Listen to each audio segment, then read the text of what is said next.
अस्सलाम वालेकुम, क्या हाल चाल है। उम्मीद है सब खैर वाफियत से होंगे।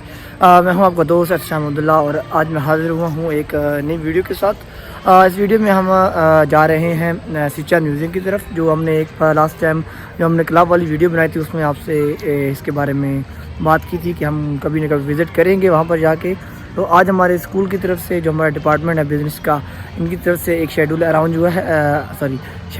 हुआ है जहाँ पर जाके हम जो है क्या कहते हैं विज़िट करेंगे म्यूज़ियम के अंदर, और वो खुद हमें इसकी थोड़ी सी ब्रीफ हिस्ट्री आई थिंक सब बताएंगे। तो साथ साथ आपको भी हम बताते रहेंगे कि क्या कहा गया है और क्या है इसके अंदर, क्या छुपा ख़जाना है इसके अंदर। ओके, तो हमारे साथ रहिएगा, इंशाल्लाह बहुत मज़ा आने वाला है इस वीडियो के अंदर।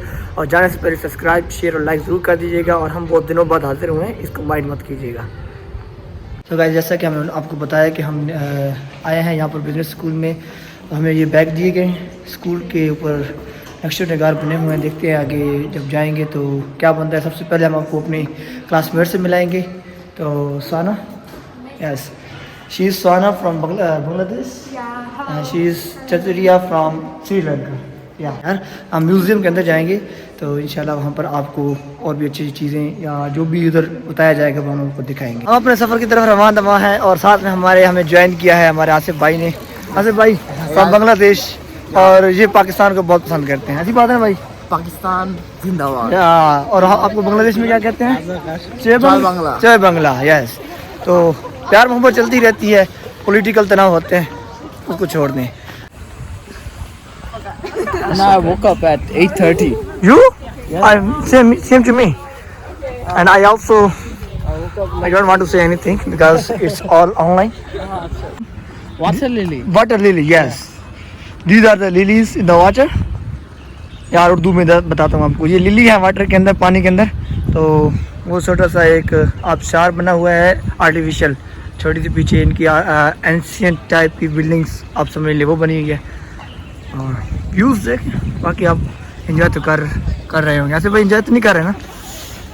सुबह सुबह इतनी ठंड में ठंड है, एंजॉय कैसे ओ हाँ, अपने कोट पहने हुए ना। हाँ, आप बहुत नफीस इंसान है यार।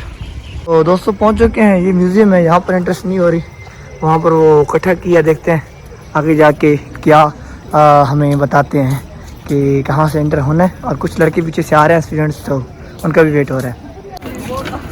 ये आउटसाइड द बिल्डिंग है म्यूजियम की। No I don't need to focus on the right thing.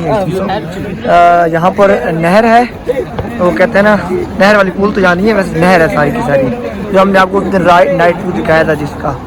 और ये भी सारे स्टूडेंट जा रहे हैं, हमारी क्लास के हैं, और हमसे जो जूनियर हैं वो जा रहे हैं यहाँ पर म्यूज़ियम के अंदर। और जाते हैं म्यूज़ियम के अंदर और अंदर देखते हैं क्या ख़जाना मिलता है हमें। हम पहुंच चुके हैं जो म्यूज़ियम के अंदर, और आप हमारे पीछे देख सकते हैं बहुत ज़्यादा रश है। आवाज़ पता नहीं आप तक पहुँच रही है कि नहीं, इसको सिंक्रोनाइज थोड़ा सा करना पड़ेगा। और हम जाएंगे अभी म्यूज़ियम के अंदर। ये सारे ये मेरी क्लासमेट्स हैं, these are my classmates and they are just like saying hello to you. So let's see, देखते हैं क्या बनता है आगे, क्या चीज़ है आपका वेट कर रही है।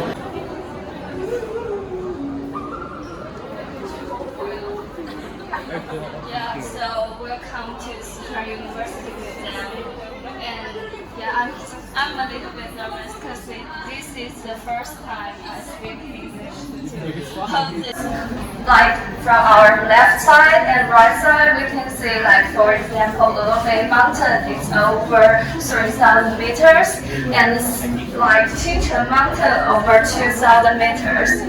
So now we have entered the perfect hall. The first thing that catches our eyes is the ecological landscape to restore the farmland ecosystem in Sichuan Province. Also in Chengdu Province, we can see the rape flower right here, and also some like economic crops in front of us. They are made into specimen. And then we move up. the whole nature secret part are separated into three parts. The first we already see the farmland ecosystem, and here we will see the forest ecosystem. And in front of us, we can see many like plants, specimens. They are all collected by the botanist represented by Chengdu in Sichuan University. And they all collected from Emei Mountain in Sichuan. Here also we can see like many butterflies, birds, frogs, and amphibians. On the opposite side, you can see a real panda specimen. Yeah, this is made by real panda, and in Sichuan University Museum we have 4 of them. This side it used the right angle to restore the biodiversity of Chengdu Mountain and Emei Mountain. And here we can see 2 baby panda specimens. They are all made by real panda. Yeah. And on the panel, it introduced like several friendly panda diplomacy from Sichuan University in last century. For example, this panda went to London in 1944. And in this case, because we know that for pandas, their breeding season was very, they only have several days in a whole year, and the panda is already very endangered in China. So Sichuan University always make great contribution to the protection of the disease research and also reproduction for panda, and also protect their habitat and their the bamboo they eat. We can see more animals in Chengdu Mountain. For example, this monkey only in Sichuan Chengdu Mountain, and this one is like phoenix, because phoenix is simple from this kind of how to say. Number 6. And Sichuan is also a key land to make research for rhododendrons.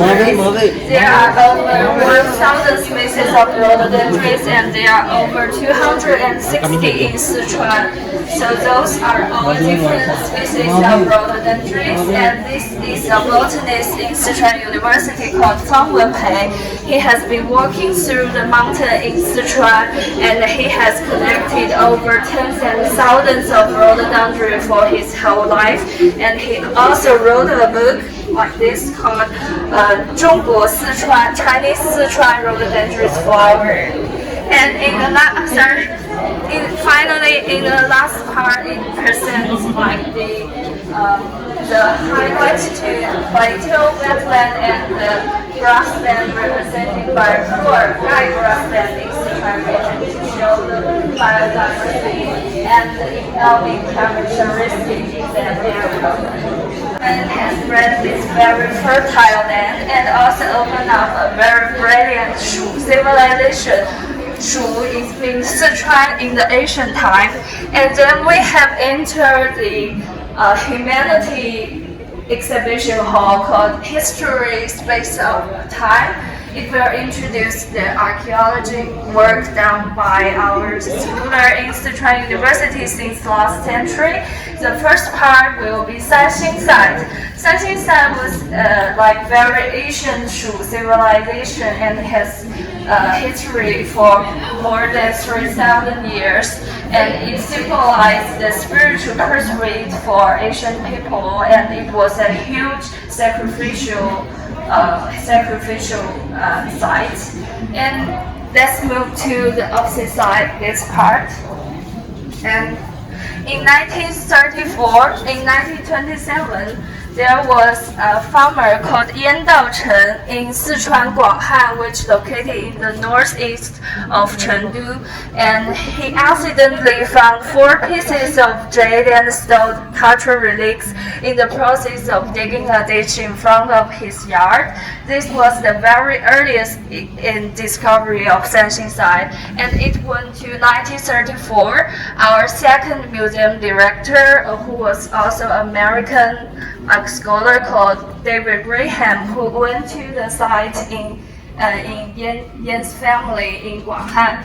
And here we just restore the whole scene of the Sanxin site exploring trench, which was also opened the very earliest Chinese agricultural excavation work.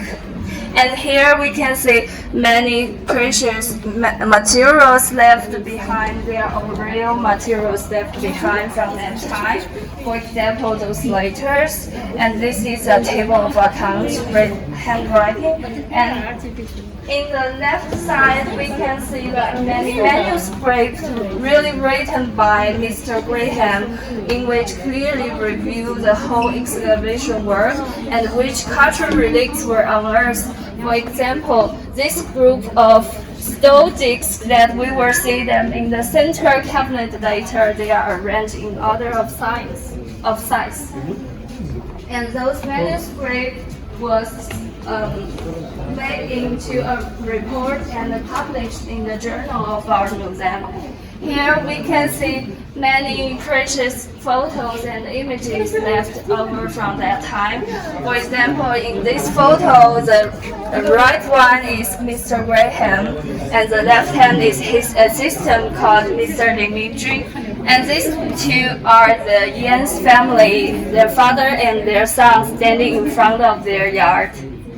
And those are the sites of the whole excavation situation at that time. And then we come to the center. We can see in these stone discs, they were arranged in order of size. They were unearthed in 1927 and donated by Yan's family in 1934 into our museum for collection.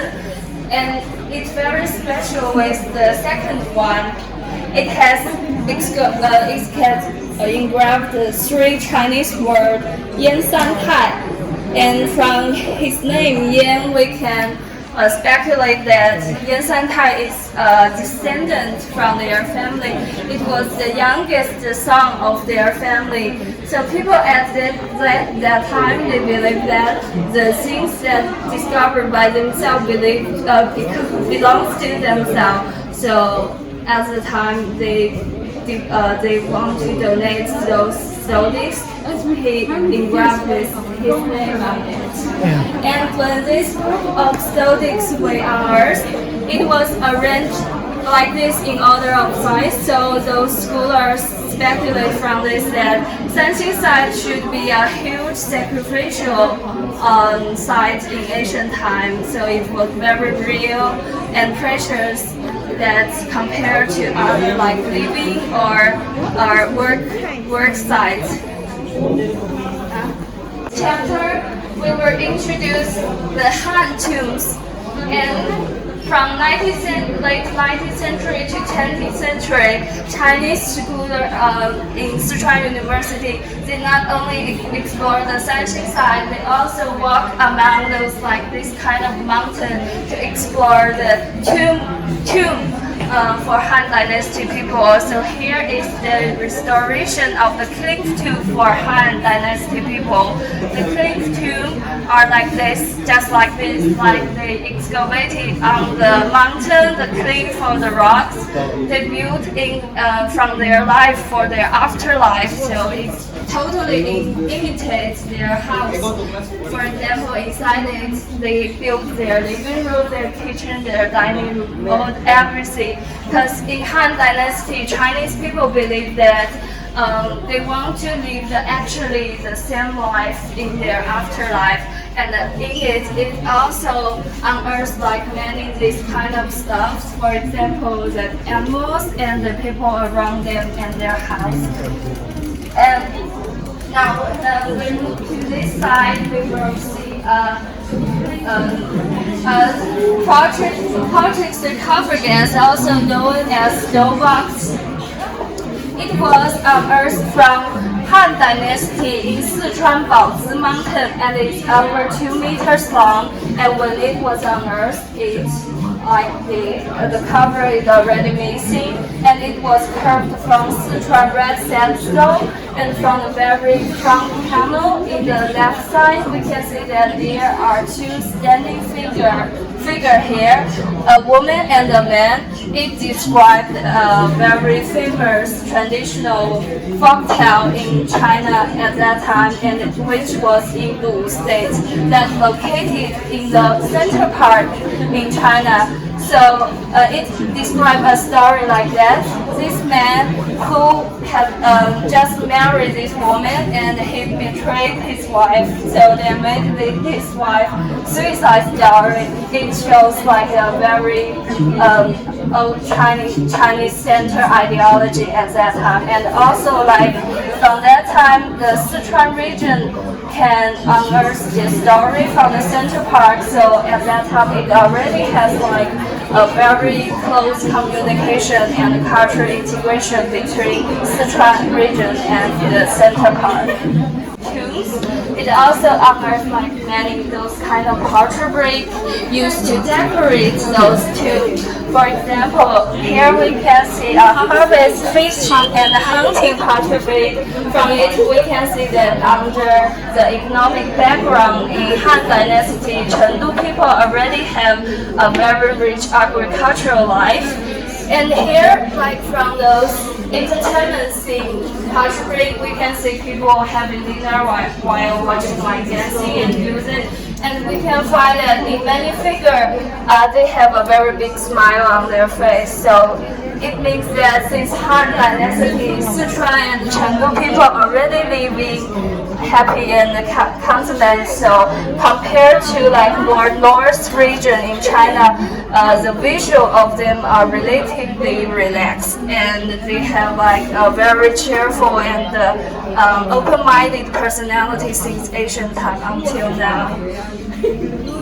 And from those cave tombs, they not only build their living world, but they also imagine the diving world afterlife. For example, like this money tree, it comes from the Taoist thought in a religion thought that it as their heaven trip to gather wealth and fortune in their house. It consists of the tree trunk made of rocks and has many coins and money on it, and also made of those tree plates that made of clay. And they had many diving creatures on it. For example, there are 2 lions and the toads. They all symbolizing like good fortune and like kind of thing. And on it, in those cliff tombs also unearthed a very typical Queen Mother of the West pottery brick like this one. Queen Mother of the West is in Taoist like Han Dynasty people, they think she is the ruler of the heaven. We can see that Queen Mother of the West is sitting in the middle with the tiger and the dragon chair, and there is a canopy open up above her, and she's around with every clouds and attendants and the diving creature that usually appears around her. For example, under it we can see a toad, which symbolizes the moon and reproduction, and next to it we can see a bird with 3 legs. The bird is catching food for her and also symbolizing the sun. And in the right, very top, we can see a fox with 9 tails. It's called 9-tailed fox. And under it is the jade rabbit who living on the moon. And on the very bottom, we can see a man who is kneeling down. So he is actually the owner of the tomb, and he's now just praying to Queen Mother of the West to live forever in Kunlun Mountain.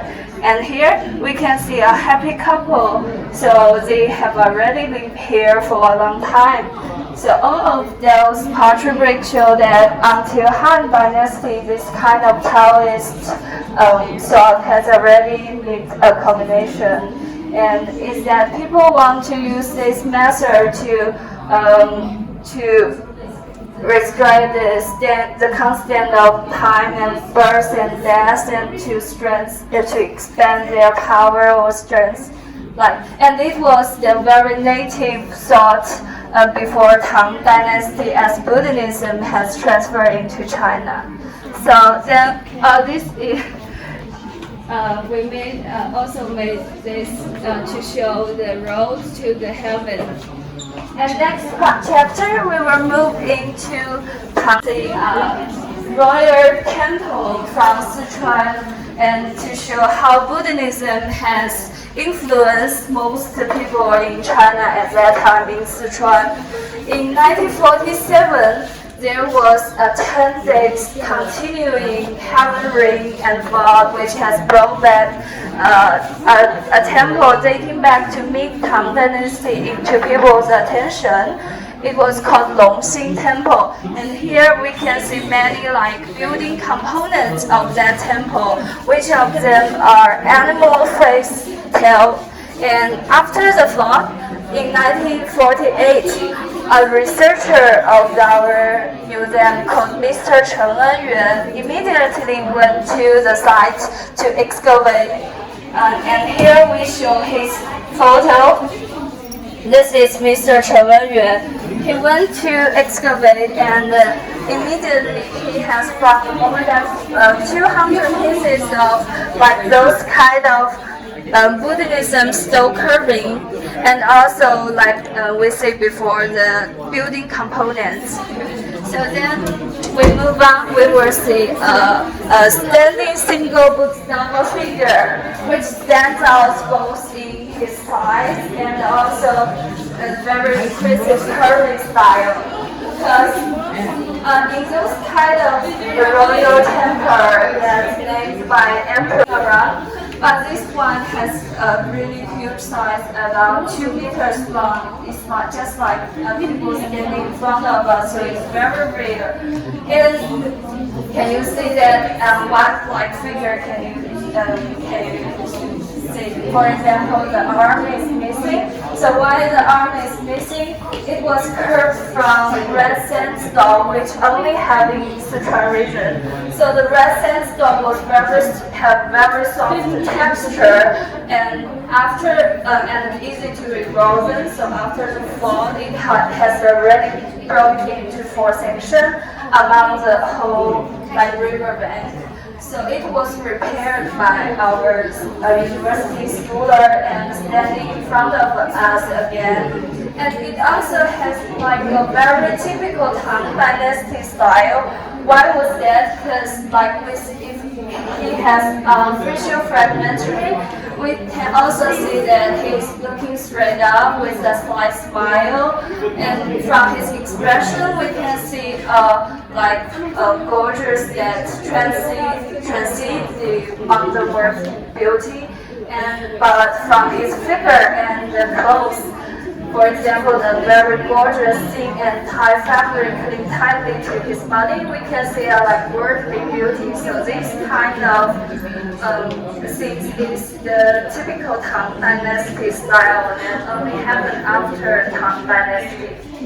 Yeah, it was also written by a Chinese writer. It looks like Eastern Venus, because although it's missing the arm and the color is shading, it looks like it has missing classical Chinese beauty. Paper passing down from Tang Dynasty that from 1,300 years ago.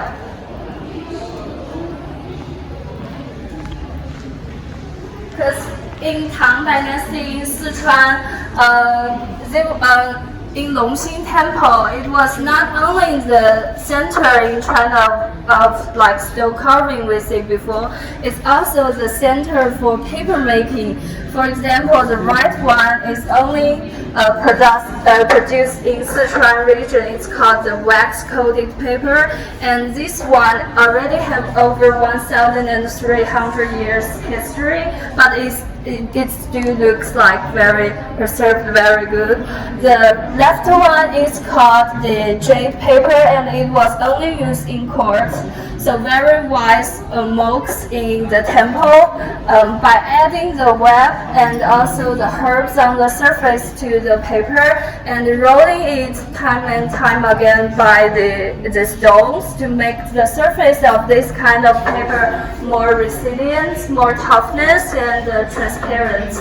And also this one was unearthed in the holy, in another center like the holy place in China called Dunhuang of Buddhism. So it means that at that time the paper like this produced in Sichuan has already through the transmission of the scripture, Buddhism scripture to another center in China. And then we have last chapter of first floor. Sichuan Province has been preserved since the ancient time, not only in like the Sanxin side, the Han Tomb, and also the temple we see before, but also in like daily public people's life. And here we will introduce the fourth king called Chongqing. It's K-I-L-N, means like the old fabric to make pottery and porcelain products in ancient time. Chongqing has continuing to find those kind of pottery for over 800 years in ancient China. And from the upper layer, we can see it's the king back of the biggest site in Chongqing called Shifangtang site. And it looks like a dragon along the mountain, so it also given a name called the Dragon King Bag. It can fire like over tens thousands of pottery or porcelain or even like tree-color wheel products inside it. But through history, it has already collapsed into the ruin side. In the lower layer, we restore the ruin side of the black and white photo. This guy is also who holds the first scientific excavation of Sanxin side. Is our second museum director, Mr. David Graham. He also went to Chongqing to excavate and to conduct research about the pottery and also the porcelain products. Inside it, there are many like products only used for their daily life. For example, many pots or bowls or plates or like even small toys or building components like the tail. Houseware furnishing part, you can see that from the ancient time, like people's authentic consciousness and also their identity can be shown from their living room. For example, look like this. And here the next part we will introduce the wedding customers, and we can see a like very magnificent a whole set of sedan chair from Qing Dynasty in Chengdu. And it was from a rental shop called Hongfa Shop in Chengdu, local rental shop of wedding suppliers. Because for Chinese people, they are very particular about the form and appearance for getting married. The front parts, they are on the guard, like these are deacon board and those for the phoenix lamp. And the middle part is the body of the seated chair. And we can also even see like 4 bamboo heads on the driver's head. So from here we can see there are 1, 2, 3, 4 bamboo heads. So normally there are 4 people carrying this seated chair. And we see the middle of the body of the seated chair from top to the bottom. From the very top, you can see that there are totally 76 bunches of flame-shaped carvings, and all with 66 small round mirror inside it. This mirror in China is a word of reflect the sunlight. And in the middle part, we can see there are two windows, and inside them there are like handmade chair. It's like a Sichuan opera stage. Yeah, it shows you like many stories closely related to happy marriage and also happy family. And behind it, there are 4 boxes. They are used to carry the dowries for the brides. And we can say 上朝是 straight, 红发号 it means which the rental show of this whole set of sedan chair are connected and the location at. Here we can see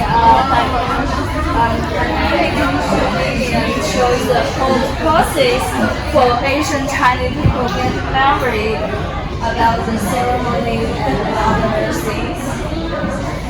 And it was actually acted by local Chengdu actors and actresses. And the whole exhibition hall we display are the dowries for women from Qing Dynasty, like we can see many gorgeous jewelry and home furnishings.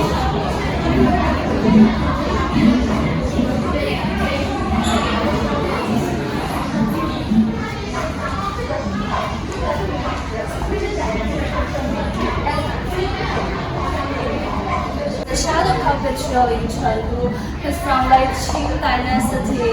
Shadow puppet show was one of the most favorite entertainment for Chengdu people. In the middle, we can see many tools for shadow puppet making. For example, some curving tool or punching tools.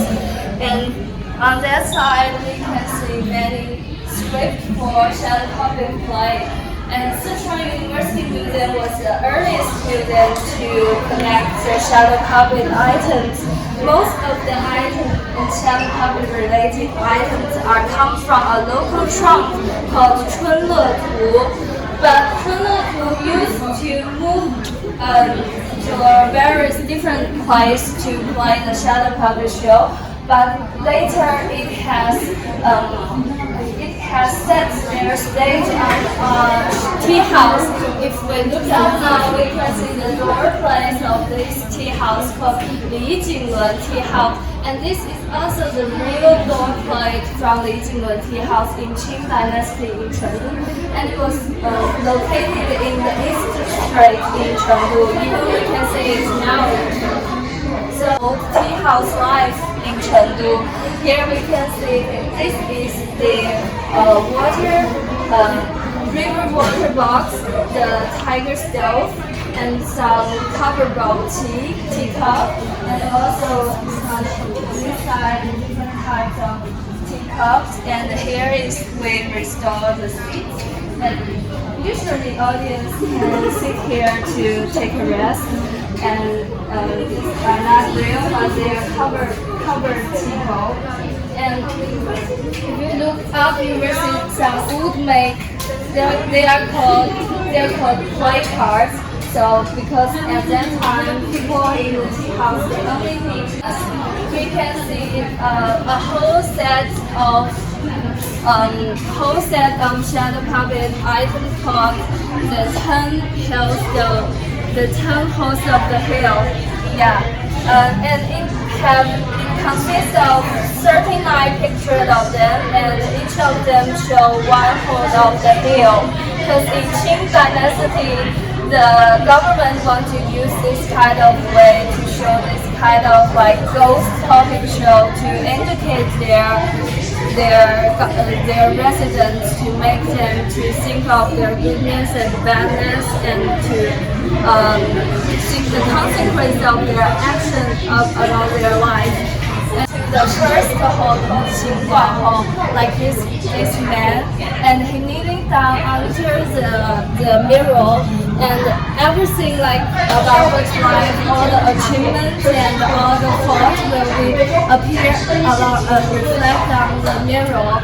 And if he has too much mirror, it will be transferred from the first hall one by one from here and to undergo the judgment of the king of 10 halls. So here we can see like very scary imagery and like some punishment and even torture. But actually it was like very easy and cheerful style for Sichuan people to watching them. We restored the stage of Chengdu in the Sichuan tea house. And normally we can sit there. Sometimes we play some shadow puppet show, and sometimes we are playing the documentary of Chengdu. And here we can see a very beautiful light box wall, and it's showing the head of those puppet figures. And those are women figures, those are men figures. For example, like this one, the left side is a beautiful young lady, and the right one is a girl's face. So each one can be flipped over to see the character in Sichuan opera. For example, this one is a changing face of yin and yang head. Yeah. And those heads, why they are separate? Because for those shadow puppets, their head and the body can actually be separated. And usually the number of the head divides, like we can see some part on it. And we do it like those animals, or like many figures we see it before can be represented. And in the last part, we go to the aesthetic memory of aesthetic group in Sichuan, because in Chengdu Mountain, Sichuan has separate different groups of people, made them to engage in different kind of production activity. So now in Sichuan we have over 20 types of minorities, and in our museum we were introduced 6 of them, and they are Tibetan, Qiang, Yi, Miao, Naxi, the 6 of minority group. Tibetan, in 20th century there are a group of scholars in Sichuan University like Ham, Ye Changqing, and Tao Yanshi. They walk into Tibetan era and they study 2 bunches of them, Jiarong and Muya. Those are Jiarong women's ornaments or their jewelries, and here we show the position of where they wear them. Like many of them have like some mineral, nature minerals on it. For example, the corals, to show their respect to their god, because their Tibetan like Buddhism was different from Han people or Indian people's Buddhism religion, a religion thought. And in the middle, we can see a very big. This is a rose-made tree, and it was made by the milk of like a cow and a sheep of the fence. So it was put like basically in the huge temple, and it was used as illumination and also for blessing. And inside the Buddhism people's heart, it was the soul, spiritual light inside their heart to communicate the normal people to wear with the sword on this part. And here in this cabinet, the first one and these 2 are for men, but in the second layer these 2 are for women. The left one has 7 corals on it, and inside it, if we look closely, we can see a chopstick inside. So it means that those swords or knife for Buddhism, like for Tibetan people, they have like multiple function for both use, like the weapon and also the tableware in there. in their daily life. And we move from this way.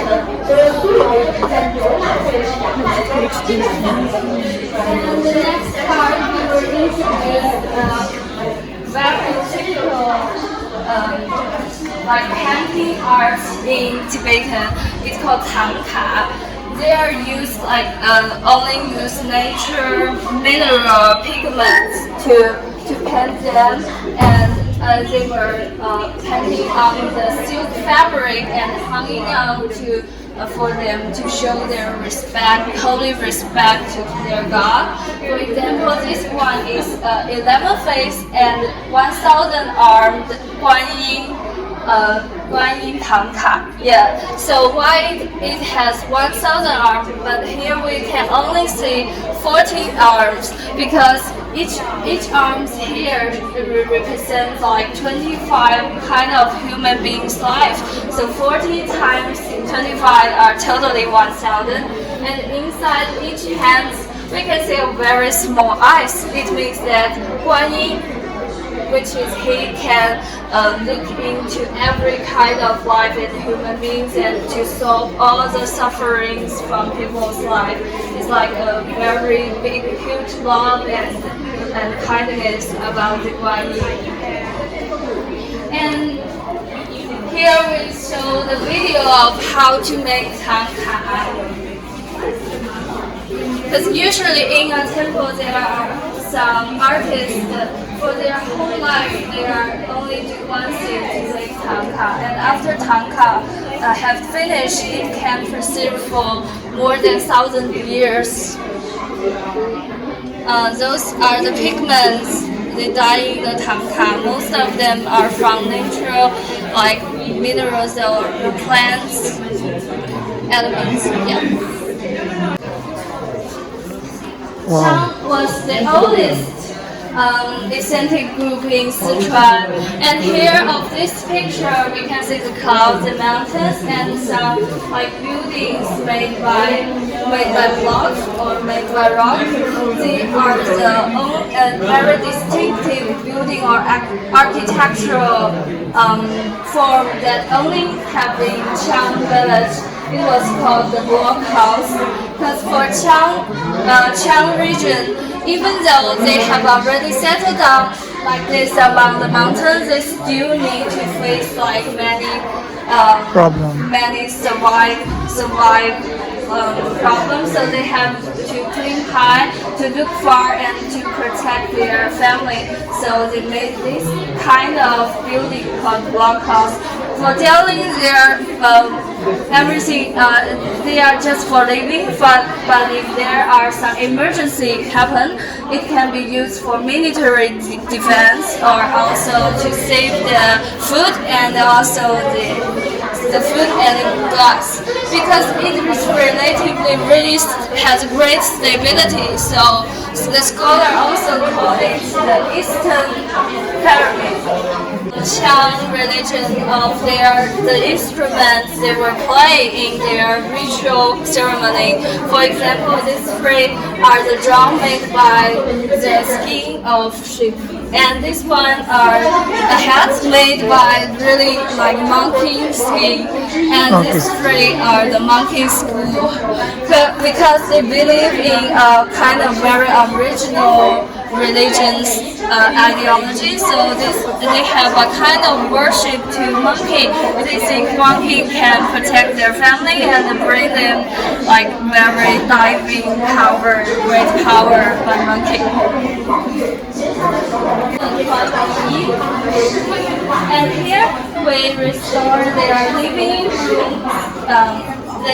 room, and we can see a fire pit here, because for Yi people, every house has a fire pit in the middle of their house, and because they believe that those fire can attach the soul of their ancestors, and also for the fire it represents the perseverance and also the reproduction for their family. So if the fire never die out, their memory about their family never die out. Because today many people they don't want to move into other house because they want to keep the firepot in their house. In way, some like cleaner for the people. And from it, there are three color. There are only like three color always on it: black, yellow, and red. So the black usually be the background because it represents the ground, the earth, and the yellow and the red are for the sun and the moon. And here we can see warrior. He has over 2 meters high and on it we can see armor. Yeah, it was made of buffalo, and a whole set of it. You can see the helmet, the protector, and also the armor and the other components. And this one also painted with some family pattern on it. For example, the sun pattern. And this one has already have the over 700 history. It's dating back to Yuan dynasty. And if we look clearly from the helmet and also the protector, we can see some like scratch. They are from the knife from the wall. So it means that they have a very good achievement about music performance. If we stand here, we can listen to a piece of music come down. So this piece of music is recorded by David Graham from 20th century, 14th century in Miao village, and this is played by this kind of handmade, very classical instrument made by bamboo. It's called the mushen. And then we move into the last. Until here, he has to memorizing his whole life, and after here, it goes into the heaven. We can see like many different gods, like the god from Indian Buddhism and the god from like Tibetan Buddhism, to show that Naki people has this kind of diverse ideology thought, and also the intimate respect to the god. And this one was connected by an American scholar called Joseph Rock, who has lived in Yunnan to learn the Naki culture for over 27 years for his whole life. Yeah, and then we move to the end of the second floor. Black and white documentary to show the people from different ethnic groups about their life, and for over 100 years in Sichuan region. And in the end, it will be going to color picture and imaging. And this side of the wall, we can see like many children's beautiful face for different groups. And here we just made great wishes and expectation for harmony and peaceful, like beautiful future for Sichuan area. Yeah, so I finished. हाँ thank you. तो हमारा जो vlog है वो ख़त्म हुआ। जो हमने सिचुआन यूनिवर्सिटी म्यूज़ियम का हमने आपको दौरा कराया। हमने क्या, हमारे साथ जो म्यूज़ियम की प्रोवाइडर थी या जो उसके अंदर हमें गाइड करने वाली थी, जो म्यूज़ियम गाइड्स, उन्होंने हमें सारी डिटेल बताई। ऑल दो वो इंग्लिश में थी, उर्दू में आपने खुद कन्वर्ट करना उसके अंदर। तब तक के नेक्स्ट व्लॉग के लिए मुझे इजाज़त दीजिए। खुदा हाफ़िज़।